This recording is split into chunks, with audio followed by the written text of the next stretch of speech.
Welcome to the Black Belt Business Podcast. My name is Matthew Brenner, and today I'm with Brodie Farber. Brodie is an MMA fighter, former MMA fighter. He went 24-8 in professional fighting. Had a bunch of knockouts, been knocked out a couple times. I think most of the time, though, you like to choke people out more than anything or tap people out. Is that right? That's what ended up happening. So, well, it usually would be I would hurt somebody with striking, and then I would get them a submission. So it seemed kind of, it was the main mode. I look more like a submission fighter for sure, and that's how it got finished more. But especially later on, I was definitely more striker and did a lot of kickboxing and Muay Thai as well. So. Cool. So we're going to talk a lot today, and Brodie, I would say, has a more non-traditional storyline when it comes to martial arts. A lot of times people will join martial arts, maybe they'll fight for a while professionally, and eventually they'll open up a school. But you don't want to be tied down necessarily to a school when you finish your fighting career. So now you train people in private lessons and you do workshops in different countries. So we'll talk about that too. We'll also talk about some other cool jobs you've had and still do, like breeding dogs and stuff like that. So I'm really interested to hear about that. So I looked at your Instagram and see it like this enormous dog that looked like it could swallow me without chewing. I was like, holy shit. So that's cool to see. So what first I want to talk to you about is your MMA career. So I know you fought for other promotions before. So what other promotions did you fight for before the UFC? So I was the middleweight champ of Rage in the Cage, which was one of the bigger ones. There used to be bigger promotions before that were kind of feeders in the UFC. There was Max Fights, which was in Mexico. There was Total Combat, Reno Maximo. So most of my fights were in Tijuana, Mexico City. For those promotions, I fought in the WEC once when that was a promotion kind of before the UFC bought it. Probably quite a few other ones that I don't even really remember at this point that have some kind of cage fighting, something. Yeah. It's like Max Fights was a lot of them. Rage in the Cage was a lot of them. And then kind of all over from there. So Why were you fighting in Mexico? It was illegal in the States, and that was kind of where at the inception you could go and get fights. And it was, we ended up going down there for some penetration and grappling tournaments. And one of the guys kind of told me, I was like, hey, I'm starting promotions, and if you want to fight. So it kind of started off where there was bare knuckle fights. A lot of them were like in bars. They would just put a ring in, or at the racetrack, there was a lot of cool facilities like Tangaloo, Baby Rock, Senior Frags. The racetrack, different spots. Like it was wild. I actually fought. I think it was like the chief of police or one of the head police officers that was a judo guy at Senior Frogs one time. That was the only time you could hit a police officer and not be arrested. Yeah, he was cool. He always was like, "Hey, if you need any help in Tijuana, like let me know." He was a cool guy. Yeah. So, is your family from the U.S.? Yeah, they are. So I was born, in Northern California, but we would go so I lived in San Diego for a long time. And if you're from that area, you can cross the border and get back pretty easy. It's harder now, but it's like it used to be able to just walk across and pretty much walk right back. So it was very easy if you were down in Southern California. So would you just travel down for fights and come back, or would you live there at the time? So I lived in San Diego for almost 18 years, but it started where I lived in Northern California, and I would travel down there for fights. And then when I wanted to up my level of training, I was in a small town. It just wasn't there, and I wanted to take it serious. Kind of chose in between a couple spots, and San Diego was the spot I chose. And then when we were in San Diego, it was super easy to go back and forth. It was like nothing. And this is the early 2000s? Correct. Yeah. Yeah. So what was the fight scene like then, before it was legal in the U.S., before UFC is what it is now, which is, on beverages at like the supermarket, right? Like, what was it like fighting in MMA then? Like, what did your friends think or your family think? They thought it was pretty scary. I remember, especially at first, kind of before you do something, I remember I told them I was going to go down and do it. They were like, "You're going to get fucked up. Like, what are you doing? That's crazy." I went down and started doing well, and like anything, then once someone sees you do well, they start believing in it. And I mean, it was because you couldn't really look up who you were fighting. You kind of didn't know. There was always the risk of getting injured. The medical care wasn't there. They weren't taking blood. They weren't doing any kind of exams that look at you. Like Okay, teeth are there, eyes are good. Like you get in the ring and fights and fight just random people you wouldn't know. Sometimes they were very good, sometimes they weren't. It was definitely wild, but it was fun, man. I look back fondly at those times and just the kind of adventures that came from it. Were your family and friends worried about you? Like, he might die, or was it just like, he'll be all right. He's a tough guy. They didn't worry about it too much. It just kind of how I think I always was from a young age. They were like, he's gonna do it anyway. So, like good luck. You know, a lot of friends and family would end up going with me. Like one of my brothers would tag along to almost all the events, fights, and then a lot of friends would want to go and stuff, and his friends would want to go. It's also a party after.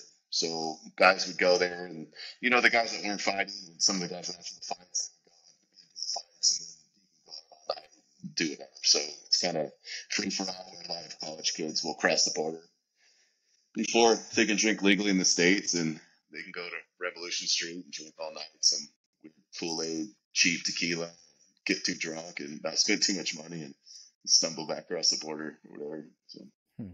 And then at that time, there wasn't like money in fighting, no, right? Like, no.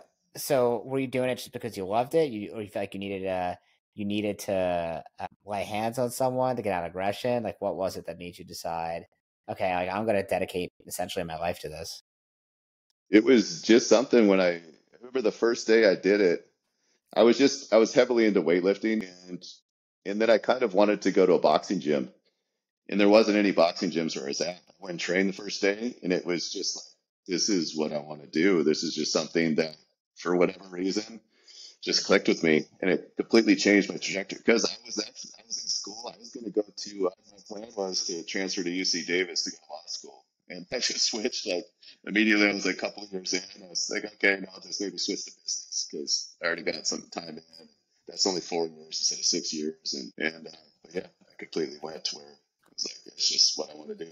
So So did you finish your business degree, or I did, yeah. I got my bachelor's degree in business marketing, and yeah, so. when you were fighting and you were totally in it, did you think of yourself as like a business person whose business is fighting, or did you think of yourself as a fighter? How did you think of yourself? Definitely more as a fighter, but I also, I opened up the gym down there and I did other stuff to where I knew fighting is not a good idea financially. The risk to reward, the amount of time you have to put in, especially at the time, there wasn't money in it. So it was like I have to do other things to make sure I'm good to do what I actually love. Because yeah, if anyone that would actually go to school or knows about business knows it's not a good business plan to go be a fighter, basically. So what else would you do to make money at the time? So especially in the beginning, it was running the gym and it was a lot of private lessons. It was a lot of things associated with that.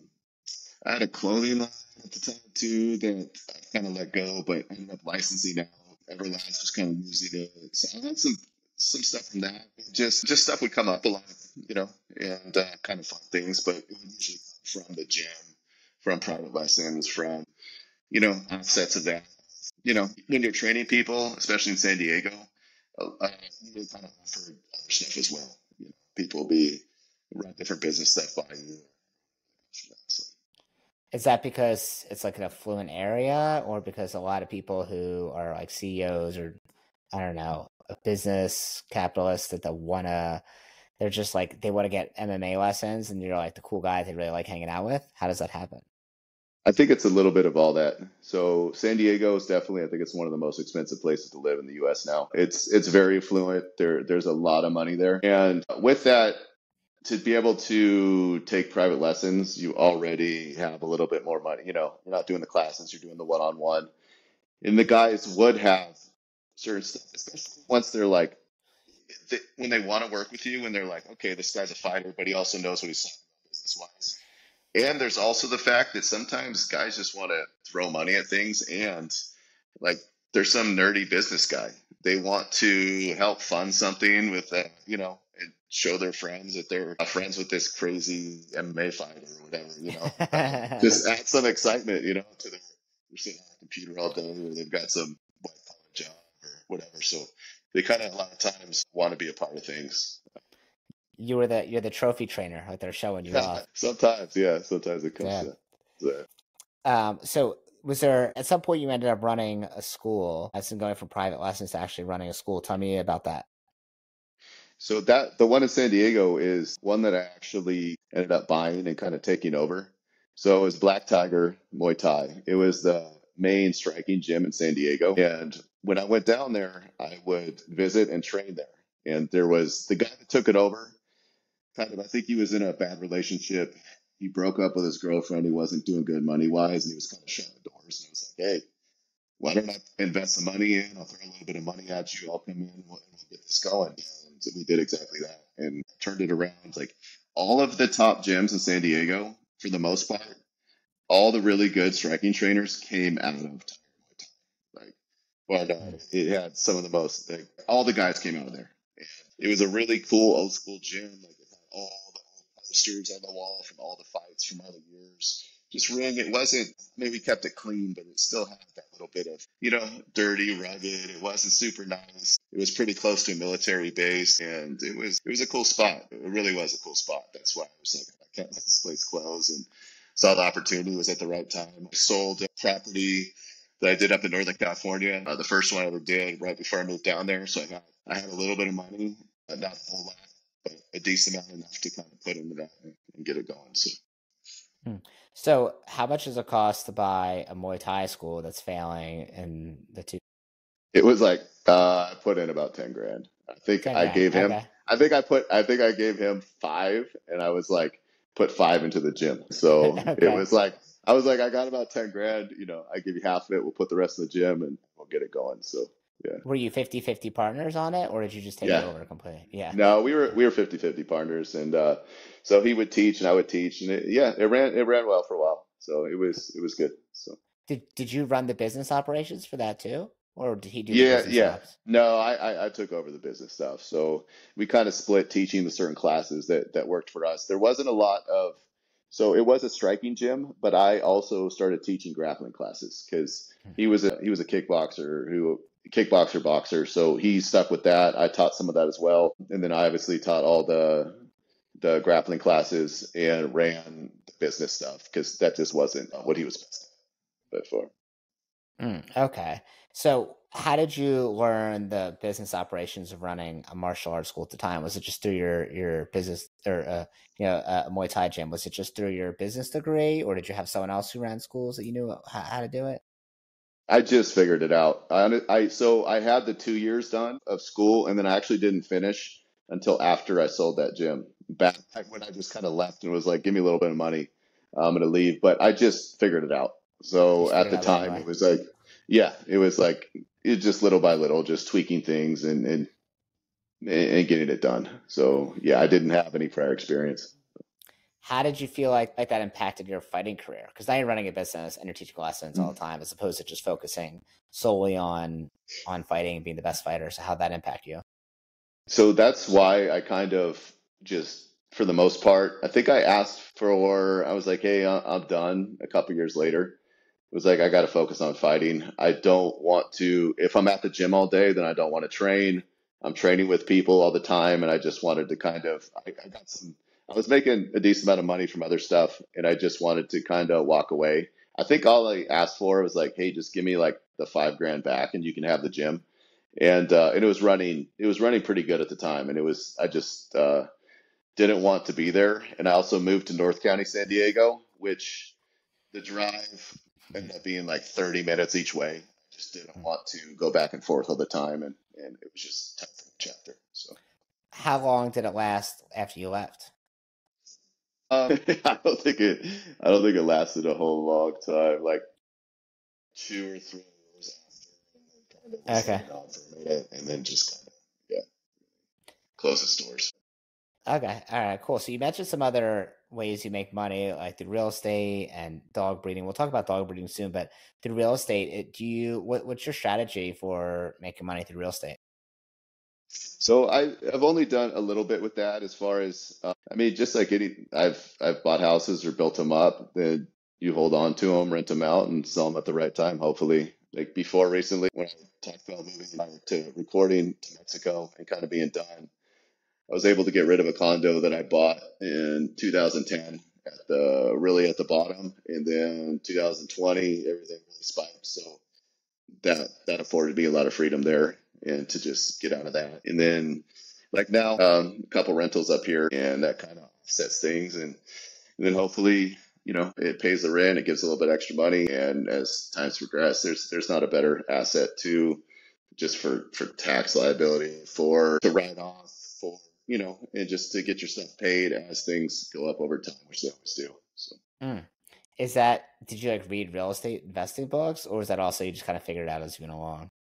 no, that was actually more from seeing how my parents did things. So my parents, mostly my mom, so I think, like I remember the house that I was born into, and then they ended up buying a different property, and then the others, they bought a different one, and they ended up buying, I think by the time they split up, they had like 6 houses or something that got divided between them, and they just keeping them over time and leveraging them, and it's like there was times that it was hard, especially if something would happen, or there was, like if these people weren't paying and these people weren't paying, and then something went wrong. But overall, if you can survive those hard times, there's not a better way to go, and just to eventually get to a spot. So Yeah, yeah. I invest in properties too. I have a couple rentals that I've had for a while, and I think a lot of people think that you're gonna buy a house, it's gonna make money through rent, and everything's gonna be fine. And most of the time, it is fine, but you have to like zoom out and be like, how's it gonna be over the next 10 years? yeah, Not how's it gonna be over a year? Because like specifically last year, I had a lot of things go wrong. You oh know, yeah, like all the electric went out in one of the units and an entire roof replacement and another place flooded. And it was like last year, my real estate investments, I lost 35 grand, like oh literally yeah, $35,000 less out of my bank account. And that's net, like that's like with all the yeah, rent. And I was like, and if I didn't have a cushion in a bank account that could cover that, right? hmm, So make sure all the money that comes in stays in that specific account, so it'll cover this kind of thing. And B, you know yeah, that like over the course of 10 or 20 years, it's not really going to matter anyway. It's just like you have to be able to get past that hump, because people think it's like a passive investment. It's like, dude, there's no passive investment. It's yeah. never No, passive. no, I've had a rough 6 months on one of them. I had a guy move in that like just came in, paid the first month, didn't pay, wouldn't leave, had to get him out. Then as soon as he was out, we got in and we started fixing some stuff up and found other stuff. This little remodel that was like to get ready for the next people. So it was like a big loss, and same thing, just like 6,000 job turned into almost a $20,000 job. So it was like missed 4 months of rent, the damage that he caused, all the costs to get him out, then another 20,000. Yeah, there's there's times where it could get pretty rough and tight, but overall, it can go pretty good. You just have to be in it long enough to hit the peaks and the valleys, and just at the right times. I don't know what costs are being involved to get someone out, because I feel like if you're my landlord and you show up and tell me to leave, like I'm not getting the courts involved. I'm like running away in Yeah. the middle of the night with the lights off and hoping you're not outside. Yeah, this guy thought differently. He was a special one, and it was hard. I think he really didn't have anywhere to go. And he kept saying he was getting out. Yeah, so it was. Was there anything you learned from that situation? Like, oh, I didn't run a background check, or oh, I just got unlucky, even though I feel like I did all the documentation the right way. Was there Mm. something you learned from that? Yeah, I learned it. I learned a ton, so I know how to do that process a lot better now. But it was Like really, eviction? You learn how to do yeah, eviction better? Okay. yeah, much better, and how like all the dates work. It's just a process. You got to hit the dates. You got to follow. You got to follow the rules to a T. And with that, though, a lot of that was on me when I had an amazing lady in there. Then when she left, I had lifetime, like this lady that I've known forever that helped me out as a teenager. She wanted to move out, and then kind of changed at the last minute. I was frustrated. I had this guy offer to come in. I didn't really know him, but I didn't spend the time, the due diligence to figure out who he was and his history. And he caught me on the right day or the wrong day, where I was like, okay, like I don't really want to deal with this. You seem good enough. Let's get you in. And it was a total Damn. disaster, like So you so didn't do a bad. But background, you didn't do a background check or credit check or any of that stuff. I didn't run too much on him. He just hired me to do like fitness and nutrition. He had gotten a new job recently that was high paying. He had a couple kids. It was just like, I was like, okay, he wants to get healthy. He's like 4 months at this new job, which is like a good 6-figure job. He's got a couple kids that he's got half time. He can't be that bad. I couldn't have been more wrong. Like, there almost couldn't have been a worse person to move in there. So, Damn. So eventually you decide to go live in Mexico and live mhm. there full time. Was that in Mexico City or was that in Tijuana? Where in Mexico was that? So I was down on the Pacific side, on the ocean. It's a place called Puerto Escondido. I highly recommend it. It's amazing. It's safe. It's kind of a little surf town. I have a lot of good friends there now. It's a place I'll always go to. It's amazing, beautiful spot, and yeah, How it's how so how was life different there than living in Southern California or it's Northern? just so at the time I left because I didn't agree with how things were going with COVID. I wasn't going to follow all the rules and the restrictions and all the stuff that was going on.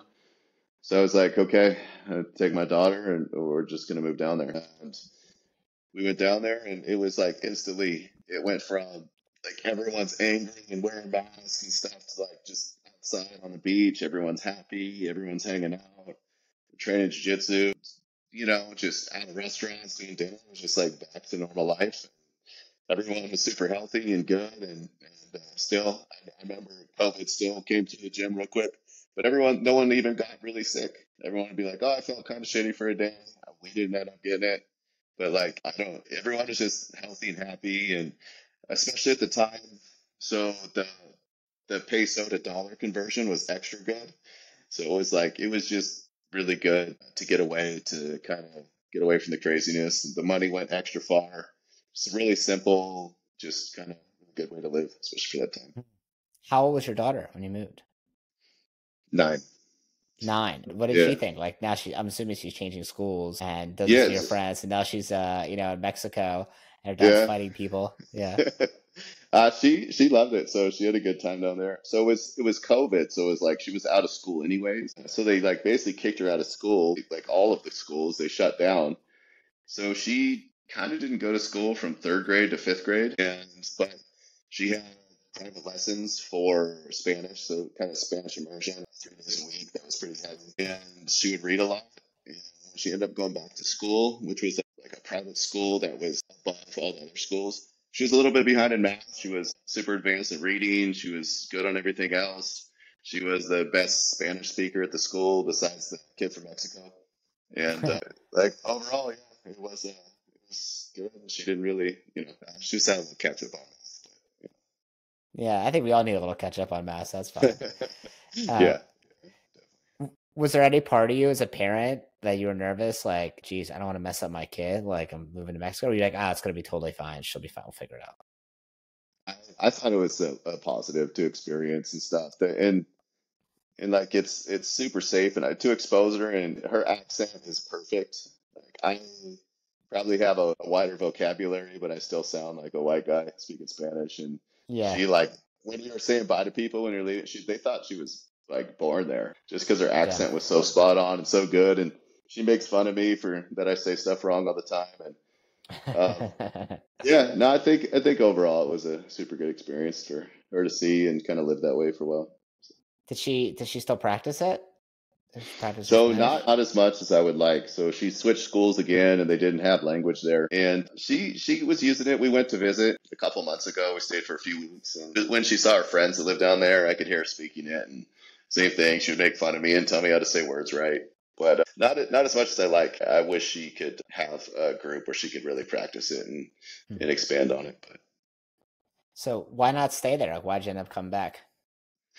it got a little bit boring, to be Hmm. honest. Like as amazing as it was like it sounds weird when I tell people this, like to sit on the beach every day and to just like it just got to like a little bit monotonous. And Groundhog Day, it just seemed like we needed a different adventure and a different thing to do at this point. And especially her being that age, what are we gonna do? Like, and that's when I kind of realized, like, okay, maybe I need to start finding other stuff to do. I was like, okay, I'm 40 years old. I got a chunk of money. I don't necessarily need to, especially living there. Like, I could continue this lifestyle forever. But like, what are we getting out of it? There's no adversity. There's no really kind of compression or expression for her either. It was amazing for the time. It was just like, it's maybe time to kind of move on from there. So. Hmm. Were your friends and family like happy to have you guys back in the States or back in California? Yeah, definitely. So our plan to come back was to move to Casablanca. So we came back because you need at least 6 months on your passport to get into some countries, and we had to come back and go to San Francisco to get our emergency passport. We had flights booked to Morocco for early September. In that time, we're planning on got her to a school there. We're planning on moving out there. Yeah, just things kind of. We got back. We were here for a month, and then we were kind of thinking like maybe should we stay? Flights ended up getting canceled. There was a resurgence in COVID, so we just kind of we ended up looking at everything and deciding to stay here. And initially, it was only supposed to be for the school year, and then we've just stayed since. So it's about 3 years Okay, very cool. And what you mentioned earlier that you were training people out of like a home gym or something like that in now. the garage. Yeah, So how's yeah. how's that different than when you were training people in like, school that you owned? Now you're doing it out of the garage. Like how does that work? I set up the garage to where it's pretty nice. So I did. We've got the Dolomer mats. We ended up putting in a floor, basically that for a compression floor and everything. So it's thick. It's probably 700 square feet of mat space. I've got like 3 baths. We've got a bathroom and stuff. So it's not maybe a total typical garage setup. So it's like just a kind of a smaller gym. And I initially thought I was going to teach more classes, but I also realized like this is at my house. I don't want everyone here. It's a little bit. It gets packed easier than I thought it was.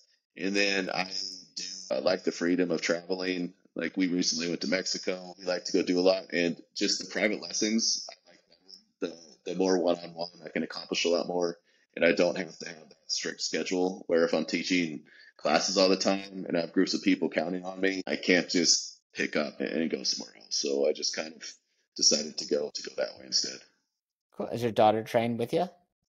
She doesn't. So she trained a lot of jiu-jitsu when we were in San Diego and then in Mexico, and she's just kind of gotten away from it. And yeah, if she wants to get back in later on, that's fine. But I don't think she ever loved it. She liked it, but she didn't love it per se. So You think she did it to appease you, or because like some of her friends did it, and then now a she gotten little. older? It's like, A little bit. I mean, it's a girl. Not all girls, love like wrestling, or I mean, not all guys like it either. But I think it's a little bit less even with females and to just be rough. And now she likes to, like she likes to have nails and stuff. And she's like 13 and stuff. And she had a really good friend that she would do it with in San Diego and pick them up from school together and take them all the time. And then in Mexico, the gym was really amazing. So she had friends that did it there as well, and the access to a group atmosphere wasn't.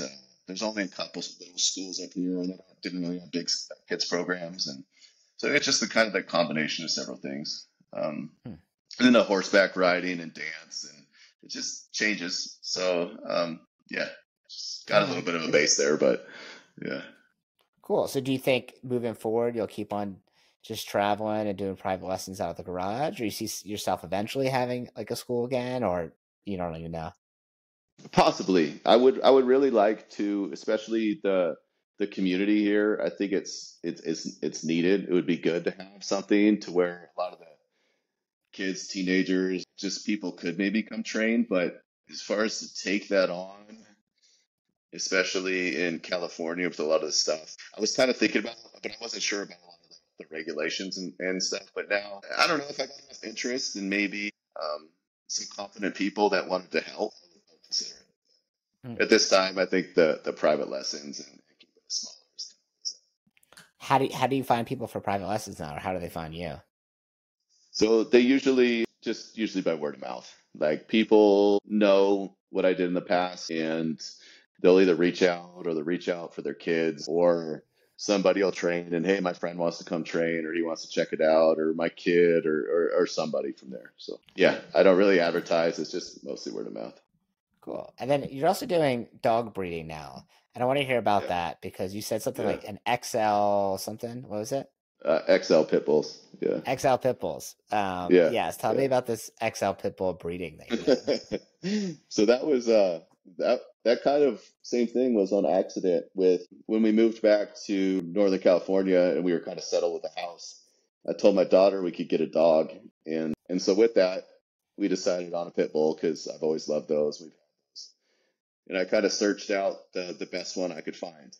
And I researched and asked everybody, and there's a breeder in Connecticut called XXL Designer Pit Bulls. And there was a breeding by this dog that I've seen on the internet that I didn't even fully believe that existed. And he was having some puppies, and it was like, okay, we grabbed him up.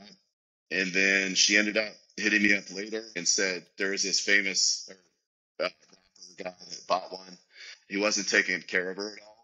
We're gonna grab him back, and basically, did I think I would kind of take her over and help get her from him, and then I just ended up having at that point 3 dogs already. I'm like, I'm taking care of these dogs all the time.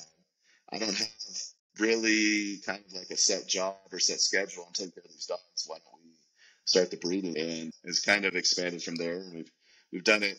I think I've done 3 breedings so far, and it's a lot of work. It's super hard, but I plan on definitely continuing to do it and just trying to build the biggest, meanest looking dogs that are the nicest possible. So I want to look as scary as possible, but be as nice as possible, basically. So, Where do you get that from? That's crazy. yeah. So you mentioned earlier doing the X, obviously the XL dog, and you said you purchased it from someone. How much does that cost to get a dog from Connecticut from a breeder Yeah. that's like a designer? The first one, Canelo, by the time I got him to California, it was about $11,000.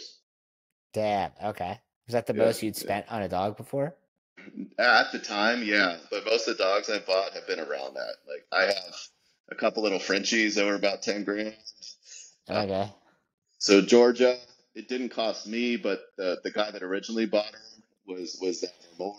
I bought another one that I was going to use for breeding that was close to that. That ended up swallowing a rope and passing away. Yeah, yeah, yeah. If you get the kind of the top of line best ones, they end up being close to about 10 grand, especially like Hmm. shipping. I mean, shipping a dog from the East Coast to the West Coast is a couple $1,000s usually. So How do you do that? Well, how do they ship someone it? drives them. You have to get Ah, someone to drive the dog, and damn, that's yeah. crazy. So some guy, You didn't want to do it? You didn't want to like fly and then drive across the country? I Was did that drive when I was 18 years old. Um, yeah. one time, no, I wouldn't do that. Not for a couple $1,000. Yeah. Yeah, I hate long car rides. Like if it's like yeah. over a 4 hour car ride, I'm like, I'll fly. I'll see. Okay, I'll meet you there. Yeah, Um, yeah. I don't enjoy it either. I got especially remember when I came back from when we were living in Mexico, I just owned a motorcycle. I hadn't been in a car forever. And I remember driving, we went to visit my brother in San Diego and he was in Temecula. I'd drive my daughter to see her friends. It'd be 2 hours in the car. And I was like, fuck, I hate this. I don't like, I don't like being in a vehicle for too long either. So that was, so you mentioned a lot like wanting the freedom to travel, but now you have like these dogs that you obviously got to take care of. So how does that mix? Like how do you get the flexibility to travel, but also have big ass dogs you're breeding? So I have 2 really good, competent people that can watch them when I'm gone. One is a lady that I sold a dog to that has one of my XL dogs, and yeah, they can come stay at the house and handle them. Yeah, basically just 2 competent people that I trust that can handle it. So Okay, cool. So like about because I know nothing about the business, like about uh, how much does it cost to raise a dog? Like to for when like for when you're ready to sell it. so I mean, it can vary so much. So there's times where it can be a complete disaster, and there's times where it can go super well. So you have to think. Um, Like for one of the females, if I get a stud from somewhere else, it's about $5,000 for the stud food. So to use a quality male, just to ship the sperm is $500. You have to do the progesterone test. So you have to see how close the dog is to heat before the artificial insemination, which those are like $100. That could be $300. It could be 1,000. You can the insemination, usually twice at $300-400. Then like depends on how many puppies you have. You can have one puppy, or you can have 12 puppies with these dogs. You Yeah. know, and then same thing with the Frenchies. They need so much more to have a cesarean. So it just depends. Like sometimes it's hope you hope break even, and sometimes you can do super well. And actually, lately with the dogs, the prices have come down, especially with the people I know that focus primarily on the Frenchies. That like those have almost got cut in half. But my main focus is the bigger dogs and just creating kind of the best dogs over time and doing it more just because I love it. Yeah, I just made a commitment. We've got them anyways, and it's just gonna continue. And when you're in something long enough, just like the real estate, when it's good, it's really good, and when it's not, you just kind of you keep going, you plug along, maybe tighten up a little bit, and then just wait for when it's good again. So. Are you ever sad to give the dogs away? Because like Canelo is like your dog, right? Like that Yeah. one Oh stays. yeah. Canelo stays with you, Yeah. but the other Yeah. dogs, you ever grow attached? And cause I've fostered dogs before, Uh huh. where I'll take like I've probably done it. I don't know, maybe a dozen times, and I people always ask me like, how do you give the dog back? And usually it's because I'm going in the mindset of this dog is going to go back. I'm just helping the dog not be in the shelter till someone else adopts. But I'm curious how you do it because obviously like your love for dogs I think is even greater, especially these big pit bulls. Yeah, I think it can be it's a weird thing because as long as they're going to a really good person, it's incredibly rewarding when you see them go to a family and you know how much they love them and they're sending you pictures and they're like, "Thank you so much. This dog is so, it's so amazing." And you just see like especially these big dogs, they're so good and attached to kids that they just get and they follow the kids around and they help take care of them and just make sure they're good. And it's more rewarding in that way, and it's extra cool. But there is Mm. definitely ones you can sometimes get attached to. I'm getting better at like. There's been a couple dogs recently that if I didn't have so many already, I would have kept them for sure. There was like, Mm. there was one that recently on a litter. He ended up getting sick a little bit, and when he was like really little, so I had to bottle feed him. And then I ended up just because I was bottle feeding him so much, and I would just carry him around and he would just hang out with me. It was like that was one that was like I would have kept him for sure, but he went to a super good home that's in Tahoe, not too far. So yeah, it's just kind of what it is, and I just worry more about if you're just sending them somewhere that might not be the best spot. Mm. That's what would bother me as opposed to when you know and when it gets the right people, it's pretty cool. Yeah, the best dog I fostered in terms of like just like the best personality, well behaved. I went to my friends. I'm like, yo, someone's got to adopt this dog. And like, I was traveling a lot at the time, and I live in the city, so I don't have a backyard or anything. So one of my close friends adopted this dog, and I still get to see the dog. And Yeah, even when I don't see her for a long time, it feels like she remembers me. It's like this extra, like spends extra. It's so cool. yeah. Um, They'll always remember your smell. They'll always remember always your remember. smell. Okay, Yeah. cool. Do you when you see the dog? Does it ever seem like that? Was it a she, a female? Yeah, Uh, that she like right at first she might not recognize you, but then like it takes a second and then she overly does. Does it seem like that yeah, ever? exactly. Yeah. Yeah. It's like, oh, So sniff, and they get close to me, and then start going crazy. yeah. So Yeah, she's like yeah, they won't forget that. It's like she probably forgets your face a little bit on occasion, but then realizes with the smell that it's you. And then yeah, loses their mind because she's so happy. So yeah. It feels really good. yeah. So I would ask you some like training questions, some MMA questions. One of them I wrote down is like, how do you train differently now that you're not competitively fighting? Now that you're like older, how do you train differently? So now the bulk of my training is mostly with like weights and yoga. I want to make sure that my body's good and then I can continually train on and just feel good and I can move correctly and be strong. I don't the most of the hard training that I do is only when I travel to places and I'm in that kind of atmosphere. And when I'm at home, it's like gym and then movement besides. I see. You still sparring or? Not that much. So I try and stay away from it just because I know myself better that like once if we go, it's still yeah, it's still there. So yeah, I remember the last time. Like if it's someone I know and I trust, it's fine. We can play around. But I think the last time that I sparred hard with people I didn't know was like Thailand, probably 4 or 5 years ago. And then it always turns into like it gets a little bit rougher, and it's just not necessary at this point to be doing that. Yeah, escalates. Yeah, usually, essentially, it's yeah. So, what's it like to be knocked out versus being choked out? So I've had both happen just one time as far as, and yeah, being choked out. I remember I was at jiu-jitsu and I had like this big new white belt and he was practicing a move on me. And then I woke up and he was like, hey, he was all scared. I was like, oh shit, okay, I guess. Yeah, that's the only time that happened in training. And then it was in the UFC fight. I got knocked out. So that was much worse, of course. But it's like, I don't know, 15 minutes of my life kind of just got like vanished is what it felt like.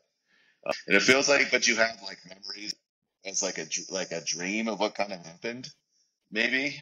But it kind of just took that, yeah, it kind of took that little bit of time away because it takes a minute to be like, what exactly Yeah, just happened?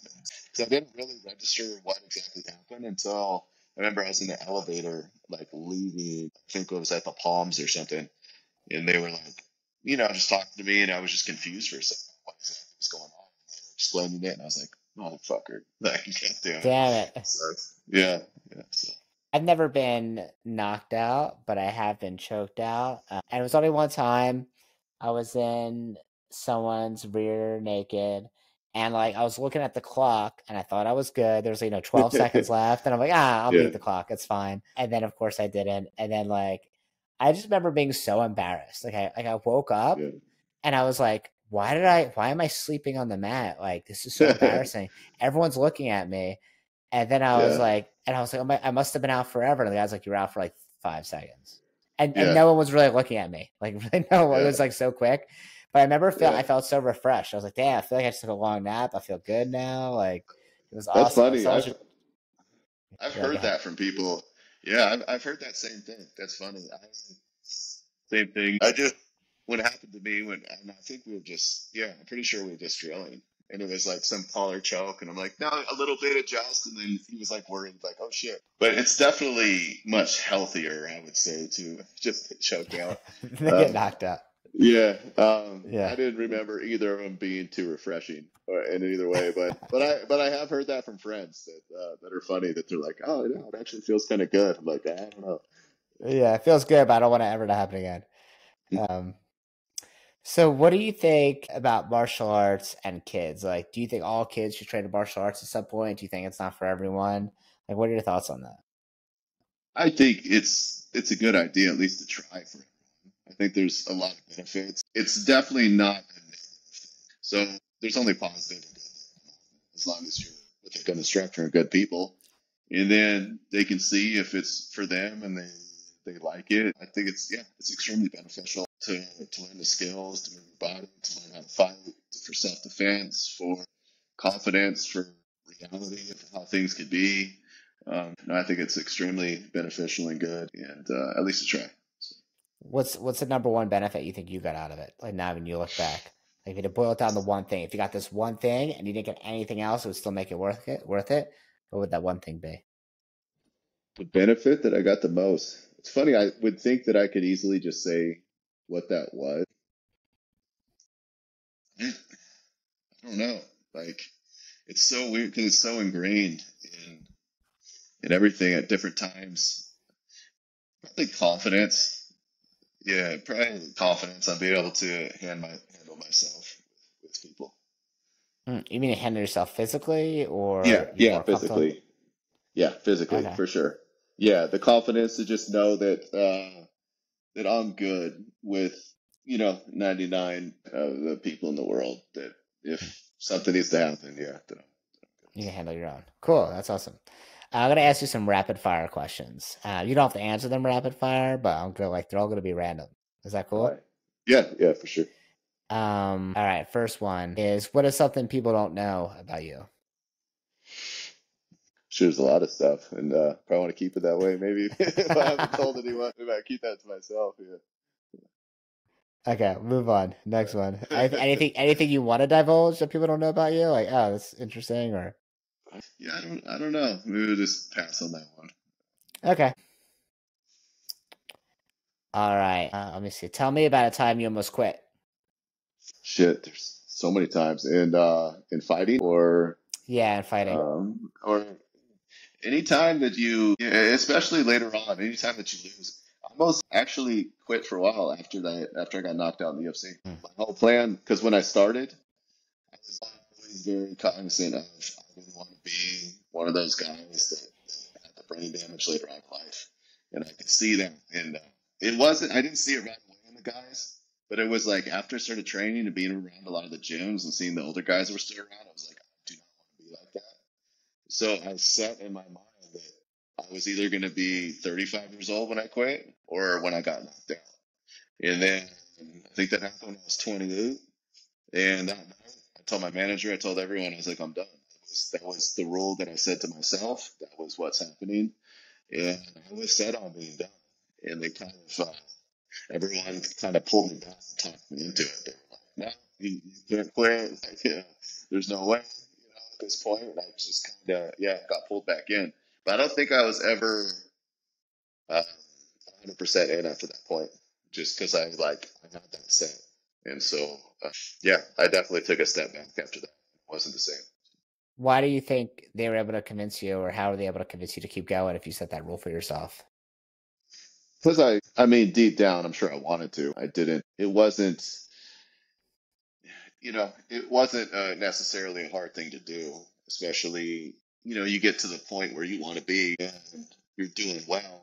And then there's some like crazy come from behind knockout. So you're like, oh, I can be here. I was easily beating that person. And then that crazy, and then it's like, oh, but, um, and they start offering stuff, oh, we'll give you a Harley as well, and you should do it. And then and it's yeah, it's cool to be at that point. So it's definitely hard to pull away. It's very enticing. So it's like it wasn't super hard, but yeah, but I definitely had it set, and I kind of yeah, I wanted to. I had it set in my head, and I definitely I was kind of set on it, but it wasn't too hard to convince me otherwise. So, I mean, yeah. it sounds like they had you at Harley. Yeah, that was a that was a big thing. And then the crazy thing is the managers actually didn't even end up giving it to me. Ah, Yeah, motherfuckers. Oh no, my that guy. God. No, I think he ended up getting sued and he got in trouble by a lot of other guys or something. He was like maybe not the most upstanding guy, but yeah. Oh my God. What's the best gift you've ever received? Um, that's ever And received. it can't be like your daughter. It's gonna be like Yeah, some I was trying to. That's what. Yeah, it popped to my mind at first. Best gift I ever received. And actually, if you're not something that's simple, that's like meant a lot or different stuff, is probably different books that people have given me over time. Thinking like just all the information and just simplicity of a book and how it can kind of change the way you think and do stuff. So, I don't know, maybe the books that I've received from people or been yeah. given. So what book has had the biggest impact on your life? I mean, there's a lot. I'm trying to think. One that really kind of shifted stuff. That Extreme Ownership by Jocko was really good. A Man's Search for Meaning is a really good book. Trying to think the books more that way. I've always read a lot of different categories. I always liked reading nonfiction, but yeah, maybe those two. Yeah, those are good ones. Yeah, Yeah, I read yeah. both those. So What's one idea that you think the majority of people get wrong about you? they probably think I'm a lot meaner than I am. Like the XL Pitbulls. Yeah, They look exactly. mean, but Yeah, they're gentle giants, right? yeah. Uh, They can get down if they need to, but yeah, prefer not yeah. to. Would you? I think that's like the one thing people get wrong. I think about fighters or just martial artists in general. Like all martial artists that I know that are the most badass. Like a lot of them, first of all, do not look scary Mhm. or intimidating. Like a lot of them just look like like some of the best fighters are just like nerds that just got into really fighting martial arts, right? And that's what they nerd out about, right? The Especially second thing now is, with jujitsu. yeah, especially now with jiu-jitsu. Yeah. Yeah, it looks like some guy who works at, Staples, but he'll like literally murder you in 5 seconds. And the second thing is usually fighters just usually they're just really nice people, right? It's rare that someone's like an asshole. It's like usually they're the most kind and patient, and like I feel like they get out all the aggression and like work out and know what it's like to like struggle. So they're usually some of the nicest people. It's rare Yeah. I meet like a jerk who's in a martial arts thing. Yeah. Yeah. All right. Would you rather spend 1 year at the North Pole or 2 years in the Sahara Desert? 2 years in the desert. In the desert, damn, you got sunburn. Yeah. All right. What is your spiciest opinion that most people disagree with or would disagree with? Spiciest opinion. Way more conservative after all this COVID stuff and everything that's going on. I really don't like the way things are going with all the just gender identity, LGBT stuff in the schools and everything these days. I 100% support everyone, human rights, who they want to be, who they want to love. But I just think it needs to it's really excessive at my daughter's school and what they do, and it's just too much. It just needs to be, yeah, it's been hijacked. Like a good thing has been hijacked by a bunch of weirdos, is what I think. Yeah, it must be a culture shock for her for going to school in Mexico to some school in California that's like you could be whatever you want tomorrow, and you're like 12 years old or 13 years or even Yeah. younger sometimes for telling them that. Well, she's been in a lot of different schools, and we literally went from San Diego to Mexico to a private Catholic school to an art school to like a school of the arts. So the school of the arts was like, it was just too much. It was like, yeah, um, it was just ridiculous. And I mean, just the classes and the stuff they were doing, and it's like just the health classes, like teach about health, just teach how the body works and what needs to be done. Not the first thing shouldn't. Yeah, it was just way too much. The kids are Okay. making fun of it. Yeah, it's over the top for sure. Complete this answer. I feel most alive when. When fully focused on the present moment. That's why I always love fighting. That's why I love riding motorcycles. That's why I love hunting. So yeah, any of those things would definitely make me feel the most alive for sure. What's the next hunting season? What's coming up? Saturday is bow season for deer and bear. So Do you have a big freezer in the basement or something, a garage? Yeah, in the storage I do. Yeah, I do. I'm looking forward to it. I just got my hunting license. I grew up in Philadelphia. None of my friends hunted ever. Like it wasn't even a thing. And then I read some Stephen Ranella books, maybe like he's I love that guy. He's my favorite. Like very good writer. His shows are amazing. He's like he's a good transition for anybody that's like, especially if they have an opinion of this like idiot hunter or something go talk to that guy, watch his shows, read his books. Like that was 100% my opinion. My opinion was like, I'm gonna go shoot a deer in the face, and like chunk beers. That's like I didn't know. No one in my life hunted. Everyone's in the city. Like we play basketball and like we're not going hunting. I don't even know. Like anyone that owned a gun was like a 9 for protection, and that was it. So when I read the books, I was like, damn, this is so cool. Like I want to be able to hunt for food if I need to for my family. So I got a hunting license. I've been out hunting now 3 times, so it hasn't been much in the last year. And I haven't even pulled the trigger once. So I've gone on some nice walks. Armed hiking. Yes. Yeah, exactly. We haven't seen anything. I did duck hunting, which is us sitting in the cold for hours so my toes wouldn't freeze off, and no ducks came and landed. We did, what else was there?